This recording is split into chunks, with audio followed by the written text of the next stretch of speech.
আসসালামু আলাইকুম, টাইম ট্রাভেলে স্বাগতম। Hello everyone. বলা হচ্ছে খুলনার নীলকুঠির কথা। 1801 সালে খুলনার দৌলতপুরে নীলকর অ্যান্ডারসন প্রথম নীলকুঠি স্থাপন করেন। এরপর খুলনা শহরের কেন্দ্রস্থল রেলওয়ে হাসপাতাল রোডে এই নীলকুঠি স্থাপন করা হয়েছিল। এই নীলকুঠি যিনি স্থাপন করেন তার নাম হচ্ছে নীলকর চার্ল। 19বিংশ শতাব্দীর শেষের দিকে শহর হিসাবে খ্যাত হওয়ার আগে খুলনার পরিচিত ছিল চার্লির হাট বা সাহেবের হাট।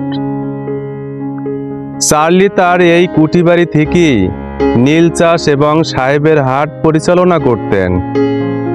অন্যান্য নীলকুঠির মতোই চার্লির এই পাকা দালান বাড়িটি ছিল নীলকরদের কেন্দ্র।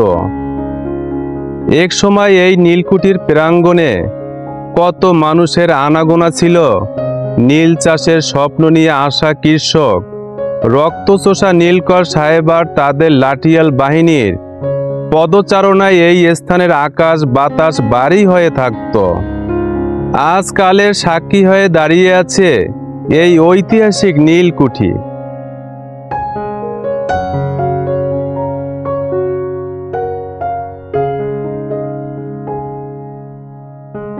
এক সময় এখানে নীল চাষিরা তাদের চাষ করা নীল নিয়ে আসতো। এই সেই জায়গা যেখানে নীল চাষিদেরকে অমানবিক নির্যাতন করা হতো। আজকালের বিবর্তনে সব কিছু হারিয়ে গিয়েছে এই নীলকুঠি থেকে।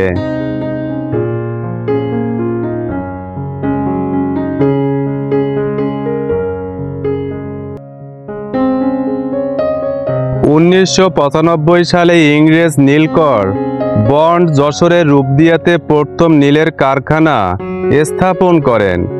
সেই কারখানা স্থাপনের মাধ্যমে এই অঞ্চলে শুরু হয় নীল অত্যাচারের এক ভয়ঙ্কর ইতিহাস। প্রায় 43% জমির উপর দোতলায় এই বাড়িটি অবস্থিত। ইট, বালি, চুন, সুরকি, লোহার খাম্বা ও কাঠের পাটাতন দিয়ে নির্মাণ করা হয়েছিল।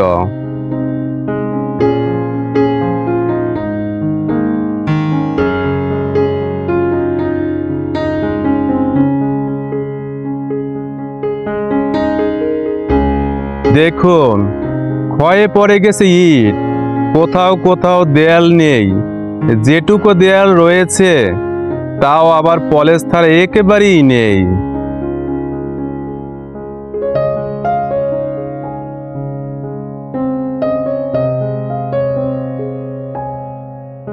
একটু কল্পনা করে দেখুন, এই সেই রুম যেখানে অসহায় নীল চাষিদের ধরে আনা হতো। সামান্য ভুল বা বিরোধিতার কারণে তাদের হাত পা বেঁধে ঝুলিয়ে রাখা হতো। চালানো হতো নির্মম নির্যাতন। দিনের পর দিন, রাতের পর রাত ধরে চলতো এই অমানবিক অত্যাচার।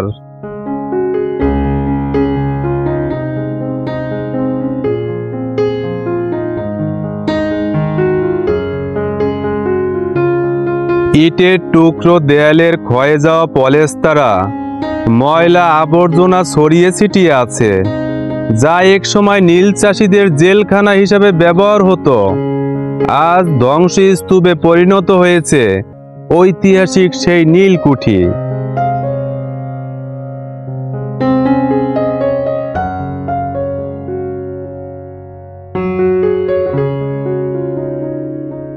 ইট ক্ষয়ে পড়েছে, পাশে বটগাছের শিকড় কিভাবে আঁকড়ে ধরেছে দেখে মনে হয় যে এই পিলারের উপরে পানি রাখার জন্য ব্যবস্থা করেছিল।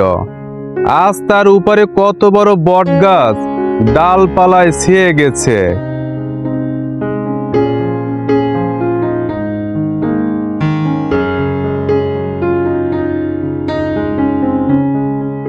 দেয়ালে বটগাছের শিকড় কিভাবে আঁকড়ে ধরেছে, পলেস্তারা ক্ষয়ে পড়ে গেছে, ইটগুলো দেখা যায় রয়ে গেছে কত স্মৃতি।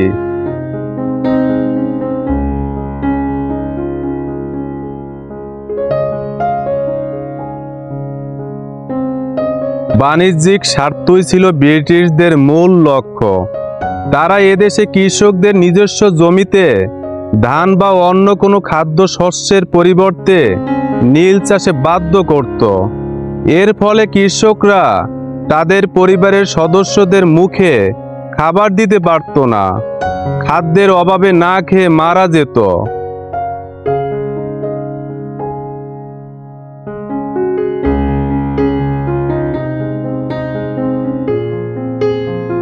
এই কুঠির অভ্যন্তরেই নীলকর সাহেবরা তাদের অফিস চালাতেন। এখানে থেকেই তারা নিয়ন্ত্রণ করতেন নীল চাষের প্রক্রিয়া, নির্ধারণ করতেন স্থানীয় কৃষকদের ভাগ্য।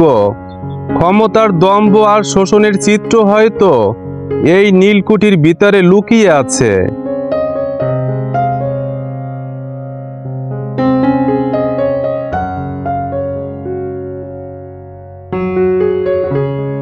এই নীলকুঠির ছাদ নির্মাণ করা হয়েছে মাটির তৈরি টালি দিয়ে।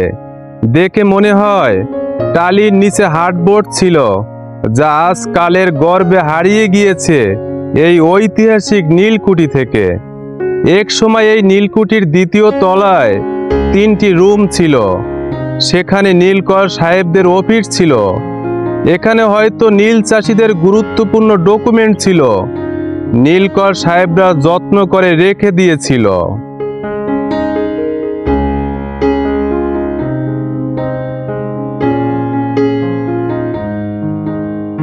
নীল চাষ স্থানীয় কৃষকদের জন্য বয়ে এনেছিল সীমাহীন দুঃখ আর বঞ্চনা। তাদের ইচ্ছের বিরুদ্ধে চাপানো হতো এই চাষ, কেড়ে নেওয়া হতো তাদের জমি আর স্বাধীনতা। এই কাঠের নীলকুঠি ছিল সেই শোষণের কেন্দ্র। তবে এই অত্যাচারের বিরুদ্ধে রুখে দাঁড়িয়েছিল বাংলার মানুষ। সংগঠিত হয়েছিল নীল বিদ্রোহ।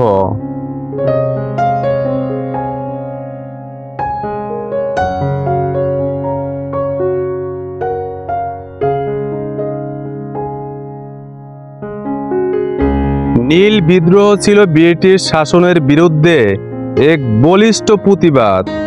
এই বিদ্রোহের ঢেউ হয়তো এই কাঠের নীলকুঠির দেয়ালেও আঘাত হেনেছিল।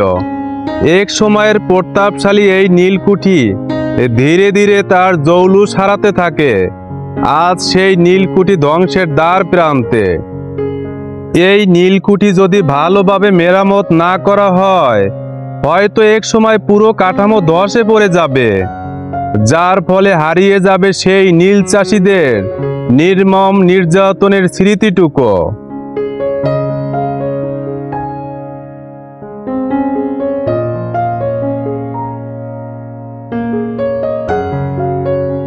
যদি এই ভিডিওটি ভালো লেগে থাকে তাহলে অবশ্যই লাইক, কমেন্ট এবং শেয়ার করবেন। আর আমার চ্যানেলটি সাবস্ক্রাইব করতে ভুলবেন না। দেখা হবে পরবর্তী ভিডিওতে। আল্লাহ হাফেজ।